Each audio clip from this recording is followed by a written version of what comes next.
अस्सलाम वालेकुम बेटे। जो हमारा आज का टॉपिक है it is about the kinetics of first order homogeneous gas phase reactions. Homogeneous gas phase reaction क्या होता है? जिस रिएक्शन में रिएक्टेंट्स और प्रोडक्ट्स होंगे they are in gaseous form, they are in gaseous state, we call such as a homogeneous gas phase reaction. अगर आपके पास एक होमोजेनस गैस फेज रिएक्शन है, उसका जो टोटल ऑर्डर है it's order is equal to 1, हम इसी को बोलते हैं it's a homogeneous first order gas phase reaction. इसका हमें काइनेटिक्स देखना है, रेट एक्सप्रेशन निकालना है फॉर गैसियस रिएक्शंस। यहां जाने से पहले बेटा मैं थोड़ा बेसिक्स का आइडिया दूंगा। हमने एक एक्सप्रेशन डिराइव किया था k is equal first order के लिए 2.303 अपॉन k, फिर लिखा था बेटा लॉग ऑफ, अगर आपको याद होगा लॉग ऑफ हमने ऐसे लिखा था बेटा और not divide bye are.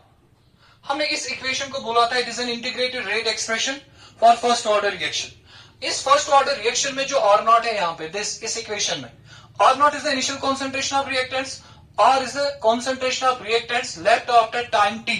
Time T के बाद कितना रिएक्टेंट बच रहा है उसका कॉन्सेंट्रेशन कितना है, it is after time T, वो आर है यहाँ पे। इस इक्वेशन को हमने बेटा ऐसे भी लिखा था k is equal 2.303 upon T, फिर क्या लिखा था बेटे log of a divide by a minus x.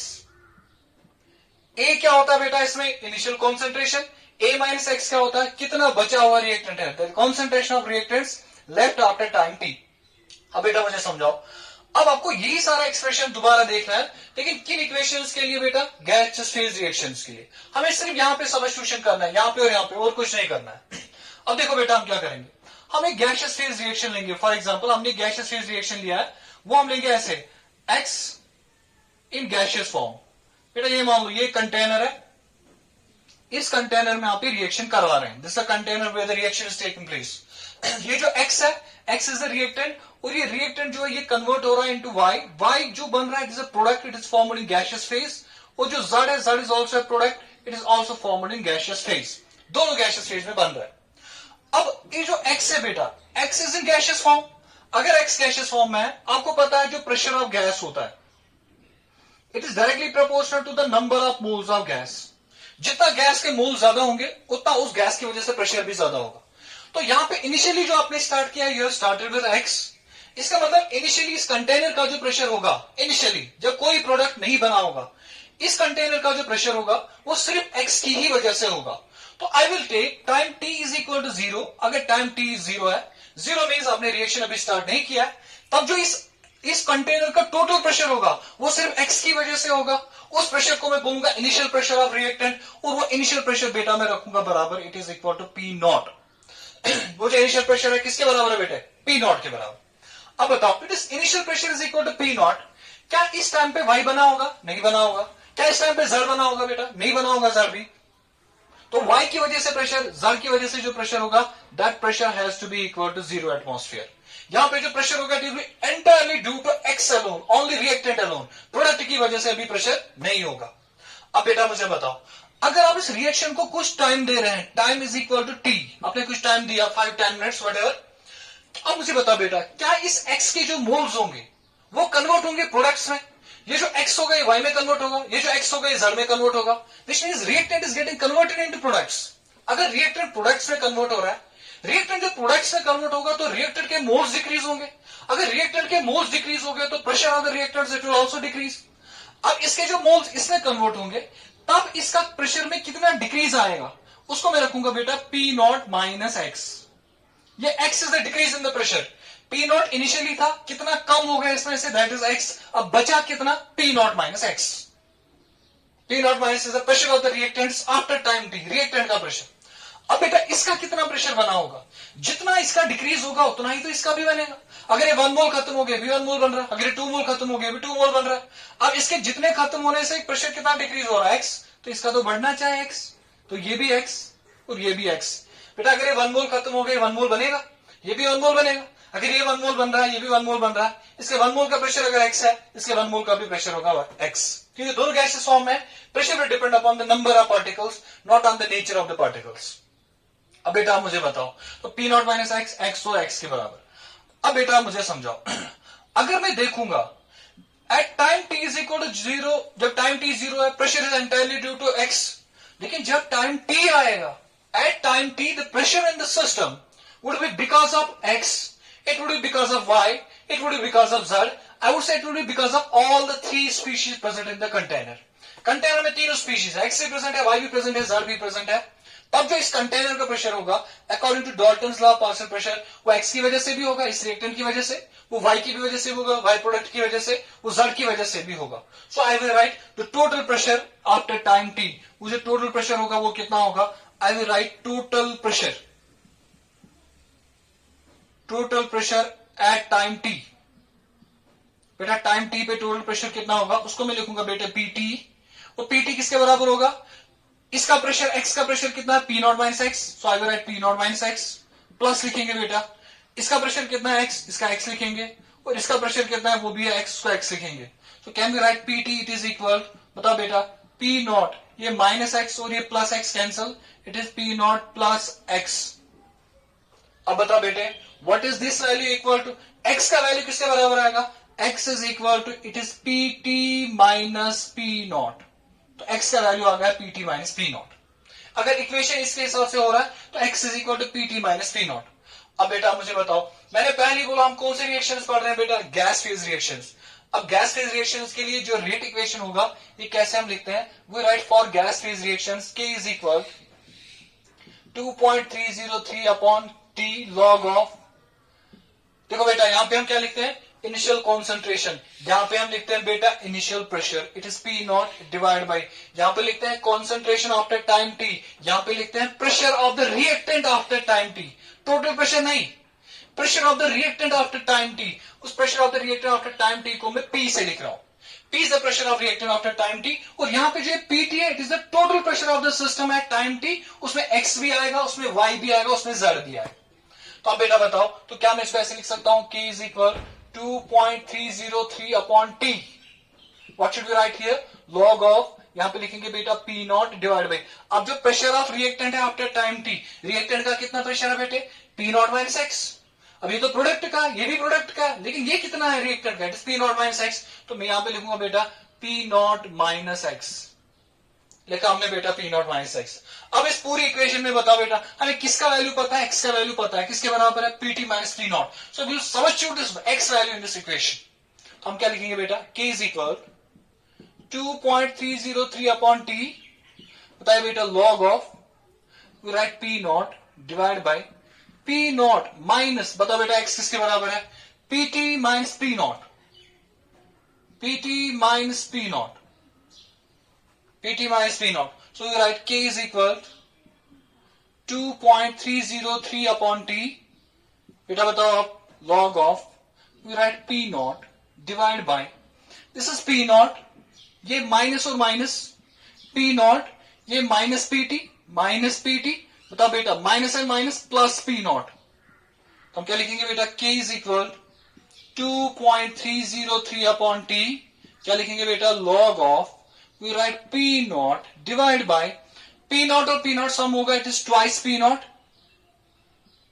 Twice p naught. लिखेंगे माइनस, क्या लिखेंगे बेटा? Minus pt. This is the integrated rate equation for this homogeneous gas phase reaction. ये जो होमोजीनियस गैस फेज रिएक्शन है इसका इंटीग्रेटेड इक्वेशन ये होगा बेटा. आपको टोटल प्रेशर दिया होगा, नो प्रॉब्लम. आपको पी नॉट दिया होगा, इनिशियल प्रेशर, टोटल प्रेशर, आपको टाइम दिया होगा, आपको रेट कांस्टेंट इस रिएक्शन का निकालना है. This is how we solve the first order kinetics for homogeneous gas phase reactions. तो ये एक रिएक्शन का मैंने एग्जांपल दिया. These questions have been asked in different competitive exams. So आपको बेटा सीखने की जरूरत है. You need to learn it at this stage. तो आप इसको बेटा अच्छे से समझो. तो ये तो हो गया एक रिएक्शन. अब मैं इसी तरीके का दूसरा रिएक्शन दूंगा. आप उस रिएक्शन में भी क्या करोगे? आप पहले ये कंडीशन क्रिएट करोगे, एक्स का वैल्यू निकालोगे, फिर ऐसे ही सिचुएशन देखना है, सिर्फ एक्स का वैल्यू यहाँ पे सबस्टिट्यूट करना है. So you should learn how to calculate this X value कैसे निकालना है. तो मैं दूसरा एग्जांपल ले लूंगा. अब बेटा वीडियो पॉज करके लिख के and you move on please.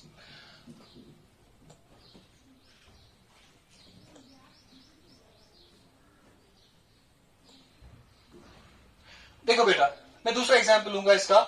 x जो है बेटा ये दे रहा है 2y प्लस z.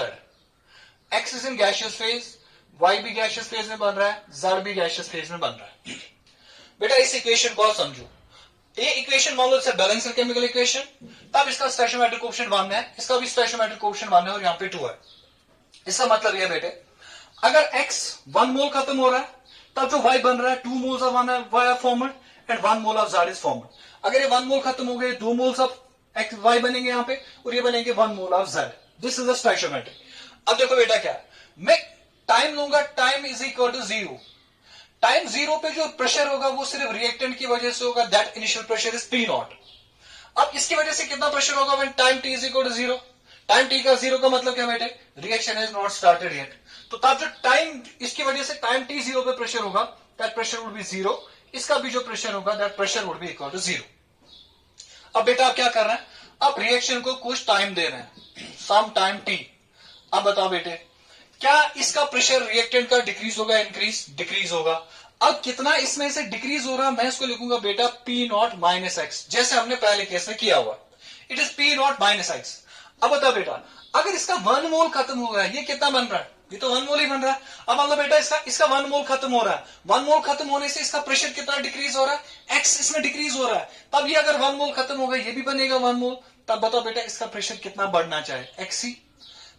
अगर ये 1 मोल खत्म हो रहा है, ये भी तो 1 मोल बन रहा है। इसका डिक्रीज इन प्रेशर कितना आ रहा है? एक्स। इसका इंक्रीज इन प्रेशर एक्स आएगा। अब ये 1 मोल खत्म हो रहा है तो बन रहे हैं 2 मोल्स, तब इसका इंक्रीज इन प्रेशर कितना होना चाहिए? It should be 2x। तब बेटे बताओ, what is the total pressure at time t, that is pt? What is the total pressure at time t? It is equal to the sum of the partial pressures of x, y and z। अब इसका pressure कितना होगा? It is p not minus x। बताइए बेटा, plus 2x plus x। बेटा बताओ किसके बराबर आएगा? pt। pt is equal, so you write p not minus x plus 2x plus x। इसमें ये x और ये x कैंसिल होगा, so you write pt, it is equal to p naught. अब बेटा क्या आएगा? Plus 2x। बताओ बेटा 2x किसके बराबर आएगा? 2x is equal pt minus p naught. तो बेटा फाइनल बताओ, x किसके बराबर आएगा? x is equal to pt minus p naught divided by 2। x आएगा बेटे इसके बराबर। x इज इक्वल किसके बराबर आएगा बेटा? pt माइनस p नॉट, जो 2 यहाँ पे मल्टीप्लीकेशन में, यहाँ पे डिवाइड में जाएगा। अब बेटा मैंने आपको ये बोला था, आपको सिर्फ x निकालना चाहिए। अब आपके पास जो इंटीग्रेटेड रेट इक्वेशन है उसमें सब्स्टिट्यूशन करना है एंड फाइनल आंसर देखना है रेट इक्वेशन क्या आएगा। सो हम इसमें सब्स्टिट्यूशन करके देखेंगे। k is equal 2.303 upon t log of, बताइए बेटा क्या लिखोगे? Log of p not, that is initial pressure, so you right p naught divide by, बताओ बेटा क्या लिखोगे? p not minus x, that is the pressure of the reactants after time t। बेटा यहाँ पे याद रखना, सिर्फ रिएक्टेंट का प्रेशर लेना है, टोटल प्रेशर नहीं लेना है। So you right k is equal 2.303 upon t log of, बताओ बेटा क्या लिखना चाहिए? p नॉट, यहां पे p नॉट डिवाइड बाय क्या लिखना बेटा? p naught. अब माइनस, अब x का वैल्यू कितना है? It is pt minus p naught divide by 2। So we write pt minus p naught divided by 2. So you write k is equal 2.303 upon t log of बताओ बेटा क्या लिखोगे ऊपर? p naught. अब divide में बताओ क्या आएगा? क्या ये 2 यहां पे मल्टीप्लाई होगा? It is twice p not minus pt, bracket में लिखोगे बेटा minus p naught divide by 2। Cross multiply करके देखो बेटा, इसको क्रॉस मल्टीप्लाई करो, 2 को यहां से क्रॉस मल्टीप्लाई करके ही आएगा। ये हमने क्या, 2 into P naught is twice P naught minus ये quantity pt minus P naught, तो डिवाइड बाई 2 इंटू 1 इज 2, वो 2 लिखा है यहाँ पे। We write k is equal 2.303 upon t log of, बताइए बेटा क्या लिखेंगे? It is p naught divide by, बताओ बेटा क्या आएगा? It is twice P naught, twice P naught, ठीक है बेटे, माइनस ये माइनस पीटी डायरेक्टली पीटी। अब ये माइनस, ये भी minus, minus minus plus, it is plus P naught divide by 2। ये आएगा बेटा। सो मैं write this equation as k is equal 2.303 upon t log of, अब बेटा खुद बताओ, ये p naught, it is p naught divide, बताओ क्या आएगा बेटा? ट्वाइस पी नॉट और पी नॉट हो गया 3 times P naught, 3 times P naught minus क्या आएगा बेटा? पीटी डिवाइड बाई क्या आएगा? Divide by 2। बेटा आसान है, this is twice P not and this is P naught, twice P not and P naught is 3 times P naught, minus करोगे PT minus PT, divide करोगे बेटा 2 से, तो 2 से डिवाइड किया। अब बताओ बेटा किसके बराबर आएगा, ये जो क्वांटिटी है इसको इनवर्स में मल्टीप्लाई करो, इनवर्स में मल्टीप्लाई करोगे तो 2 ऊपर आएगा, अगर 2 ऊपर आएगा what will the final equation, k is equal 2.303 upon T, क्या लिखोगे बेटा लॉग ऑफ, ये 2 ऊपर आएगा तो ये बनेगा ट्वाइस पी नॉट, डिवाइड क्या लिखोगे बेटा 3 P naught minus P T. तो this is the integrated rate equation for this reaction, ये बनेगा बेटा integrated rate equation for the reaction given, जो रिएक्शन हमें दिया हुआ। तो बेटा हमें करना है क्या, सिर्फ निकालना चाहे x का वैल्यू कितना है, सिर्फ x वैल्यू सब्स्टिट्यूट करना है, you can calculate integrate rate expression. और एंट्रेंस एग्जाम से बेटा इसमें जो क्वेश्चंस आए अब तक, वो क्वेश्चंस में क्या लिखा है, सिर्फ आप बताओ आपको रिएक्शन दिया what will be its integrated rate equation form, no doubt you can solve questions as well. इसके बताओ इंटीग्रेटेड रेट इक्वेशन क्या आएगा, इंटीग्रेटेड रेट इक्वेशन में आपको डायरेक्टली ये आंसर निकालना है, and you should know how to calculate x and substitute in the equation and answer आएगा। अब बेटा देख लो आप, इस लेक्चर के बाद जितने डिटेल्स है, जाहिद सर के जितने लेक्चर्स है केमिस्ट्री के, जाहिद सर के जितने लेक्चर्स है केमिस्ट्री में केमिकल काइनेटिक्स के, इसके बाद वाले जो लेक्चर्स है वो आप जाहिद सर के लेक्चर को फॉलो करोगे। जाहिद सर ने जो लेक्चर नंबर 1 दिया है बेटा, lecture number 1 of chemical kinetics जो ऐप पे अवेलेबल है, आप उसी लेक्चर 1 को इसका नेक्स्ट लेक्चर मानोगे और वहीं से आप स्टार्ट करोगे और आगे बढ़ोगे।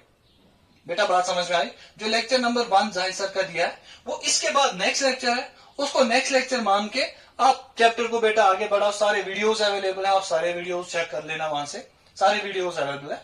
अब उसके बाद मैं खुद नया चैप्टर स्टार्ट करने वाला हूं बेटा, सरफेस केमिस्ट्री में सारे सब students, for all the students I will start surface chemistry. वो फिजिकल केमिस्ट्री का हमारा इनफैक्ट इलेक्ट्रोकेमिस्ट्री के बाद लास्ट चैप्टर ही है, तो वो हम स्टार्ट करने वाले हैं। I will start surface chemistry. तो बेटा आप उन लेक्चर्स को फॉलो करो। Wish you all the very best. Will be back soon with another series of lectures on this surface chemistry. Thank you so much.